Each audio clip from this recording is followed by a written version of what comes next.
আসসালামু আলাইকুম viewers, welcome to my channel best cook recipes. আমার আজকের রেসিপি হচ্ছে কাঁচা আমের ঝালটক মিষ্টি আমসত্ত্ব। যা রোদ পড়েছে এক রোদ্রে আমসত্ত্বটা তৈরি হয়ে যাবে। এই আমসত্ত্বটা বাচ্চা বড় সবাই পছন্দ করবে। চারদিকে কাঁচা আমের ছড়াছড়ি, তাই কাঁচা আম ফুরিয়ে না যেতে তৈরি করে নিন কাঁচা আমের আমসত্ত্ব। তো চলুন কথা না বাড়িয়ে চলে যাচ্ছি পুরো পর্বে। আমসত্ত্বর জন্য এখানে আমি ৬টি আম নিয়েছি, ভালোভাবে ধুয়ে পরিষ্কার করে নিয়েছি। এখন একটা পিলার দিয়ে খোসাটাকে ছাড়িয়ে নিয়েছি। সবগুলো আম থেকে খোসাটাকে ছাড়িয়ে নিয়েছি। এখন আমটাকে মাছ থেকে কেটে নিচ্ছি। এই আমের আটিটা কিছুটা শক্ত হয়ে গেছে। আমের আটিটাকে ছাড়িয়ে নিয়ে লম্বা করে কেটে তারপর কিউব করে কেটে নিয়েছি। এবার অনায়াসে হাত দিয়ে আমের টুকরোগুলোকে বের করা যায়। আমি আরেকটি আম একইভাবে কেটে নিচ্ছি। এই আমটা বেশ কচি। এখন ছোট ছোট করে কিউব করে কেটে নিচ্ছি। আপনাদের পছন্দ মতো যেভাবে খুশি সেভাবে কেটে নিতে পারেন। এখন একটা চুলায় প্যান বসিয়ে আমের টুকরোগুলোকে দিয়ে দিচ্ছি। এখন গ্যাসটাকে অন করে অ্যাড করছি প্রায় হাফ কাপের মতো পানি। পানিটাকে এমনভাবে দিতে হবে যেন আমটা সেদ্ধ হয়ে যায় এবং পানিটা শুকিয়ে না যায়। কিছুক্ষণ জাল করে নেওয়ার পর বলক চলে আসছে। এবার একটু নেড়েচেড়ে নিচ্ছি। আর কাঁচা আম সেদ্ধ হতে খুব বেশি সময় লাগে না। এখন চামচ দিয়ে নেড়েচেড়ে নিচ্ছি। আমটা পুরোপুরি সেদ্ধ হয়ে গেছে। এখন চামচ দিয়ে আমটাকে ভেঙে দিচ্ছি। চাইলে আপনারা ডাল ঘুটনি দিয়েও এই কাজটা করতে পারেন, অথবা আমটা সেদ্ধ করার পর ঠান্ডা করে নিয়ে ব্লেন্ড করে নিতে পারেন। আমটাকে পুরোপুরি ভর্তা করে নিয়েছি। এখন চুলোটাকে বন্ধ করে দেব। এবার আমটাকে চেলে নিব। একটা মিক্সিং বোলে নিয়ে নিচ্ছি স্ট্রেনার, তারপর সেদ্ধ করা আমগুলো দিয়ে দিচ্ছি। এবার চামচ দিয়ে নেড়ে চেড়ে নিলেই কিন্তু খুব সহজে আমটাকে ছেঁকে নেওয়া যায়। বাস, আমটাকে চেলে নিয়েছি। এখানে আমার প্রায় ২ কাপের মতো আমের পিউরি হয়েছে। এদিকে আমি আমসত্ত্বর জন্য স্পেশাল একটা মশলা মিশ্রণ তৈরি করব।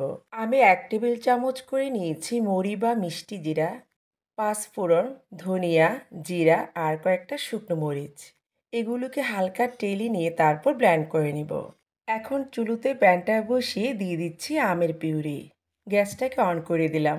তারপর নেড়ে চেড়ে কিছুক্ষণ জাল করে নিচ্ছি। কোনোভাবেই যেন তলানিতে না লাগে সেটা খেয়াল রাখতে হবে।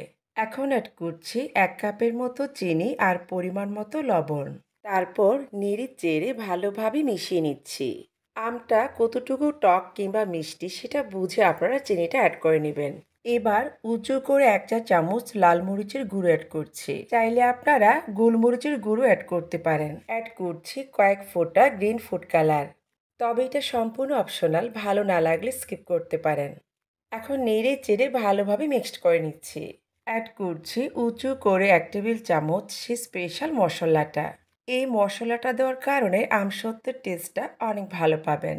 এখন ১ চা চামচ বিট লবণ অ্যাড করছি। বিট লবণ দেওয়ার কারণে আমসত্ত্বের টেস্টটা অনেক গুণই বেড়ে যাবে। এখন কিছুটা শুকনো মরিচের বিচি অ্যাড করছি। চাইলে আপনারা এখানে চিলি ফ্লেক্সও দিতে পারেন। এবার সব কিছু একসাথে মিশিয়ে চুলোটাকে বন্ধ করে দেব। আমসত্ত্বটাকে রোদ্রে দেওয়ার জন্য আমি স্টিলের ট্রে নিয়েছি আর সামান্য তেল ব্রাশ করে নিচ্ছি। এবার আমের পিউরিটা দিয়ে দিচ্ছি। তারপর হাত দিয়ে ঘুরিয়ে গোল শেপ দিয়ে নিচ্ছি। এভাবে পাতলা করে দিলে কিন্তু খুব দ্রুত আমসত্ত্বটা শুকিয়ে যাবে। এক এক করে ৩টি ট্রেতে আমি নিয়ে নিয়েছি। এবার আমসত্ত্বটাকে শুকানোর পালা। প্রথমে আমি ছাদটাকে ভালোভাবে পরিষ্কার করে নিয়েছি, যেন কোনো রকম ধুলাবালি আমসত্ত্বর উপর না পড়ে। তারপর একটা সুতির কাপড় দিয়ে ঢেকে দিয়েছি আর চারপাশে ইট দিয়ে চাপা দিয়ে দিয়েছি। তাতে করে কোনো রকম ময়লা পড়ার চান্স থাকবে না। একদিনের রোদ্রে আমসত্ত্বটা কত সুন্দরভাবে তৈরি হয়ে গেছে। এক এক করে সবগুলো আমসত্ত্ব খুব ভালোভাবে তৈরি হয়ে গেছে। আপনারা যদি ভারী করে আমসত্ত্ব তৈরি করতে চান সেক্ষেত্রে ২ থেকে ৩ দিন রোদে দিতে হবে। একটি আমসত্ত্ব আমি তুলে দেখাচ্ছি। দেখতেই পাচ্ছেন কত সহজেই কিন্তু আমসত্ত্বটাকে তুলে নিয়েছি। ট্রেতে তেল ব্রাশ করার কারণে খুব ইজিভাবে আমসত্ত্বটাকে তুলে নিয়েছি। এক এক করে সবগুলো আমসত্ত্ব তুলে দেখাচ্ছি। এবার আমসত্ত্বটাকে আমার পছন্দ মতো কেটে নিচ্ছি। একটি ছুরি দিয়ে লম্বা করে কেটে তারপর রোলের মতো করে বটি নিচ্ছি। চাইলে আপনারা আরও চিকন করে কেটেও ম্যাঙ্গো বারের মতো সংরক্ষণ করে রাখতে পারেন। যে কোনো বক্সে ঢুকিয়ে ফ্রিজে নর্মাল চেম্বারে রেখে দিতে পারেন, 1 বছর পর্যন্ত ভালো থাকবে। আমসত্ত্বটাকে আমি প্লেটে তুলে নিচ্ছি। খুব সহজভাবে তৈরি করে দেখালাম কাঁচা আমের ঝালটক মিষ্টি আমসত্ত্ব। কাঁচা আমের আমসত্ত্ব তৈরি করা খুবই সহজ, তাই না? আমি একটা আমসত্ত্ব আপনাদের খুলে দেখাচ্ছি। দেখতে কতটা লোভনীয় লাগছে! আমার তো এখনই জিভে পানি চলে আসলো। এই আমসত্ত্বটা বাচ্চা বড় সবাই পছন্দ করবে। তাই কাঁচা আম শেষ না হতেই তৈরি করে নিন এই মজাদার আমসত্ত্ব। রেসিপি ভালো লেগে থাকলে লাইক, কমেন্ট, শেয়ার করবেন আর চ্যানেল সাবস্ক্রাইব করবেন আর পেজ ফলো করবেন। এতক্ষণ পর্যন্ত যে যেখান থেকে আমার ভিডিও দেখেছেন তাদের সকলকে অসংখ্য ধন্যবাদ জানাচ্ছি। সেই সাথে বিদায় নিচ্ছি। আল্লাহ হাফেজ।